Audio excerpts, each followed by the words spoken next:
Salut tout le monde, bienvenue dans une nouvelle vidéo des armes et la science by Jérémy. Je vous propose aujourd'hui de traiter du sujet des groupements et de leur régularité. On va toucher aujourd'hui un sujet un peu sensible. Je dois vous avouer que j'ai longtemps hésité à faire cette vidéo parce que je pense qu'elle va toucher à un certain nombre de dogmes, d'éléments qui sont profondément ancrés dans la culture du TLD en France, qui n'ont jamais été remis en question, et souvent quand on vient toucher à ces éléments-là qui sont un peu les fondamentaux, souvent on essuie les plâtres parce qu'il y a beaucoup de personnes qui ont du mal à changer leurs habitudes, ou tout au moins même remettre en question leurs habitudes. Moi, l'idée aujourd'hui dans cette vidéo, c'est pas de vous dire que vous faites mal depuis de nombreuses années. Si c'est ça, moi aussi, j'ai fait mal pendant de nombreuses années. C'est plutôt de se dire, je vous donne un certain nombre de data, de données qui vont vous permettre d'ouvrir un peu les yeux et de remettre en question vos protocoles, parce que je pense que beaucoup de personnes sont peut-être un petit peu dans le faux. L'idée, c'est de ne pas être accusateur, c'est juste de vous montrer des chiffres. Et on remercie tous les partenaires pour leur soutien et leur confiance, c'est grâce à eux que toutes ces vidéos sont possibles.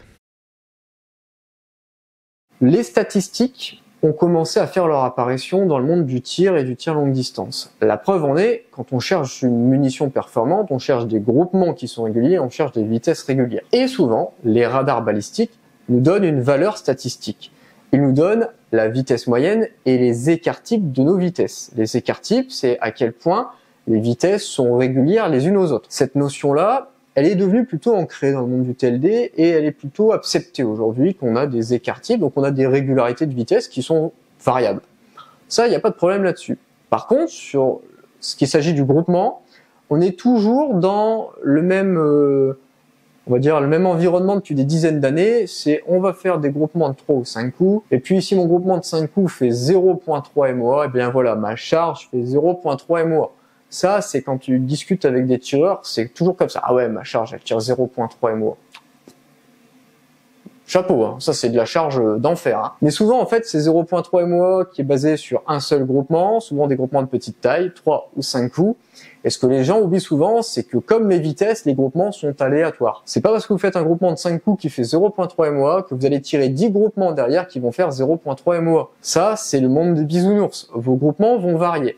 Ils vont varier parce que chaque balle est unique, parce qu'en fait, vous êtes encore une fois dans ce qu'on appelle une distribution de loi normale, un peu comme les vitesses. Vous allez avoir une forte densité de balles autour d'un centre du groupement, et vous allez avoir des balles un petit peu, on va dire des satellites entre guillemets, mais ces satellites, parfois vous allez les piocher lors de votre série, parce que vous n'avez pas de chance, ou parfois vous les piocherez pas, et vous aurez des petits groupements. Tout ça pour dire qu'en fait, baser tout un développement de charge, baser toute une conviction sur un groupement de 3 ou 5 coups, c'est laisser trop de place au hasard. Trop de place au hasard parce que vos groupements vont inexorablement varier et vous ne savez pas si vous avez tiré le bon numéro, si vous avez eu de la chance. Si au contraire vous n'avez pas eu de chance et vous avez eu un groupement pourri alors que la charge est capable de faire beaucoup mieux et pas de chance, vous avez pioché des extrémités du groupement, de la gerbe, ou est-ce que vous avez eu un groupement qui est moyen, entre guillemets, qui représente justement bien sur le long terme la dispersion de votre charge. Avec un seul groupement, vous ne savez pas. C'est pour ça qu'il faut en faire plus ou alors des groupements de plus grande taille. Je vais vous donner un exemple. Sur l'image, vous voyez apparaître deux groupements. Un groupement côté gauche effectué avec de la poudre N150, ensuite ce groupement-là effectué avec de la poudre N160. Ma question, c'est, écoutez bien les termes, quelle charge est la meilleure entre ces deux groupements? Et bien si vous savez répondre, vous êtes un vrai devin, parce que vous n'avez pas assez d'informations pour définir quelle charge est la meilleure entre ces deux-là. Si la question avait été quel est le meilleur groupement, bien sûr vous avez la réponse, mais pas sur la charge. Et pour vous montrer que j'ai raison, voici les feuilles qui apparaissent dont sont été tirés chacun de ces groupements-là. Chaque feuille est composée de 8 groupements de 3 coups avec les mêmes munitions. Donc on a 24 munitions identiques d'un côté et 24 munitions identiques de l'autre. Et vous voyez que les groupements varient considérablement d'un groupement à l'autre. Et ça, c'est la vraie vie. C'est statistique, c'est probabiliste. De temps en temps, vous aurez des excellents groupements, ensuite vous aurez des groupements moyens, puis ensuite vous aurez des mauvais groupements. Mais donc, baser tous vos essais et toutes vos conclusions sur un seul groupement, c'est dommage. Prenons l'exemple de la feuille de gauche, on va la mettre en plein écran. Donc ça, c'est une série qui a été effectuée avec la poudre N150, des projectiles à appui à Sénart 136 grains, et l'anchouse que j'ai devant moi. Vous voyez le premier groupement, bah, il est pas terrible, hein. Et là, c'est juste pas de chance, en fait. Le moins bon groupement est tombé en premier. Donc, si dans le cadre d'un développement de charge, vous tombez là-dessus, bah, en fait, vous abandonnez tout de suite cette charge. Vous dites, bon, pas terrible, je passe à autre chose. Mais en fait, j'ai juste pas eu de chance sur mon premier groupement. Quand on regarde les autres groupements, ils sont d'un coup nettement plus acceptable. Et donc, j'aurais pu tirer mes munitions dans n'importe quel ordre. J'avais 24 munitions dans une boîte, j'aurais pu les tirer en prenant les munitions de gauche à droite, de droite à gauche, de haut en bas. Et donc, j'aurais eu une combinaison assez infinie de groupements possibles. Et ça, c'est parfaitement aléatoire et j'ai aucun mot là-dessus. Là, c'est de la chance ou pas de chance. Et donc, l'idée, c'est bien de se dire qu'il faut augmenter la taille de nos groupements ou augmenter la quantité de groupements pour avoir plus d'infos et pour pouvoir baser nos décisions sur des vrais chiffres, des vraies données. Alors, on va prendre un autre exemple. Ça, c'est une nouvelle feuille qui apparaît, dont était tiré le deuxième groupement. Cette fois-ci, c'est de la poudre N160. Et là, vous avez encore une fois le même résultat. Et vous voyez encore une fois qu'il y a une certaine dispersion des groupements. On a certains groupements qui sont excellents, d'autres qui sont moyens et d'autres qui sont à peine passables. Et tout ça, c'est simplement pour vous donner aussi du relief que quand on écoute les snipers du web qui montrent un superbe groupement, en fait, ils montrent ce qu'ils veulent montrer. C'est-à-dire que souvent, vous allez avoir qu'un seul groupement et que ce seul groupement, en fait, ça peut être simplement un coup de chance, c'est un coup du sort. Je vais caricaturer, mais n'importe quelle arme de merde avec n'importe quelle munition de merde, si on tire suffisamment de coups, de séries de 3 coups, on va bien finir à un moment par tomber sur une série de 3 coups où les 3 balles vont être les unes dans les autres. Et ça, le problème, c'est que souvent, sur le net, on tombe sur ces exceptions et on tombe pas sur la moyenne, entre guillemets. Et donc, cette vidéo, elle sert aussi à montrer que il faut aussi revoir je vais pas dire ses considérations à la baisse, c'est un peu péjoratif, mais revoir ses ambitions avec des chiffres qui sont plus acceptables, plus convenables. Aller chercher du quart de MOA ou du demi MOA, pour moi, parfois, c'est beaucoup trop de coûts et de recherche pour un résultat en cible qui est à peine meilleur en tir longue distance. Je vous donne un exemple. La charge que j'ai utilisée pour faire deuxième au Lord of Steel en catégorie Magnum avec la 338, j'ai fait l'exercice, quand je fais 20 coups avec cette charge-là, j'ai un MOA.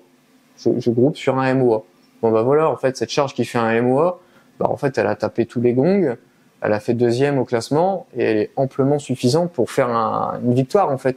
Si j'ai perdu, c'est à cause de moi, c'est pas à cause de la charge. Donc il faut aussi revoir ses ambitions à la baisse quand on fait ces séries plus importantes.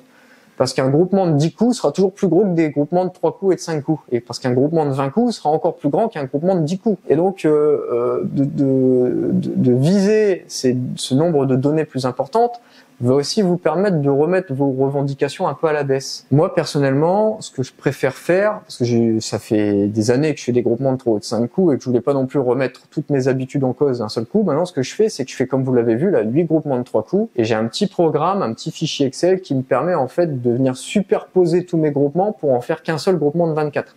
Ce que vous voyez actuellement à l'écran, par exemple, ce que vous voyez à l'écran, d'un côté, vous avez la feuille avec les 8 coups, de l'autre côté, vous avez la compilation de ces 24 coups. Et donc ça permet de pouvoir analyser un peu plus facilement ce groupement de 24 coups plutôt que tous ces groupements de 3 coups où c'est compliqué d'y voir quelque chose. Et donc en ayant cette concentration, cette densité de coups, je suis aussi capable du coup de me rendre compte si j'ai une charge qui est régulière ou pas. Après, j'ai un petit peu d'analyse statistique, je suis capable de retraiter cette donnée assez facilement grâce à mon fichier, mais c'est pas l'idée de cette vidéo. Vraiment, l'idée de cette vidéo, c'est de vous dire, je suis conscient que les munitions coûtent cher, que ça prend du temps de recharger, que c'est chiant. L'idée, c'est justement d'utiliser ça à bon escient. Essayez de limiter vos essais avec 3 ou 5 coups, ou alors si c'est juste pour monter une charge, pour se rendre compte où est-ce qu'on a une surpression ou quoi que ce soit, ça bien sûr, vous pouvez continuer à le faire avec une petite série, mais l'idée c'est que quand vous déterminez une charge, prenez le temps de la valider avec un échantillon qui est plus important, et surtout quand vous faites du développement de charge, arrêtez de faire des sauts de puce. C'est-à-dire que je vois encore plein de mecs qui font 2,82 g, 2,85 g, 2,87 g, 2,90 g. En vrai, il n'y a presque pas de variation sur des sauts si petits. Il faut faire des vrais sauts pour avoir une vraie différence. Parce que sinon, vous êtes noyé dans le bruit, en fait. Vous êtes noyé dans, est-ce que mon groupement, c'était un bon groupement, un mauvais groupement ou un très mauvais groupement de la série, de la charge, qui est possible de faire la charge. Et c'est impossible à analyser, sauf si on fait des séries de 50 coups, 50 coups, 50 coups. Mais alors là, on arrive dans des délires en termes de coûts et en termes de praticité. Donc c'est pareil, faites des changements un peu plus francs, un peu plus conséquents et tirez plus de mun. Donc par exemple, au lieu de faire, je dis un exemple, entre 2,8 g et 2,10 g, 5 pas de 5 balles, vous allez tirer 25 balles. Bon, franchement, faites 15 balles avec 2,80 g, 15 gammes avec 2,90 g, et là, vous prenez une décision basée sur ces 15 coups. parce que là au moins vous avez de la vraie data. Sur 15 coups, ça commence à peser quelque chose.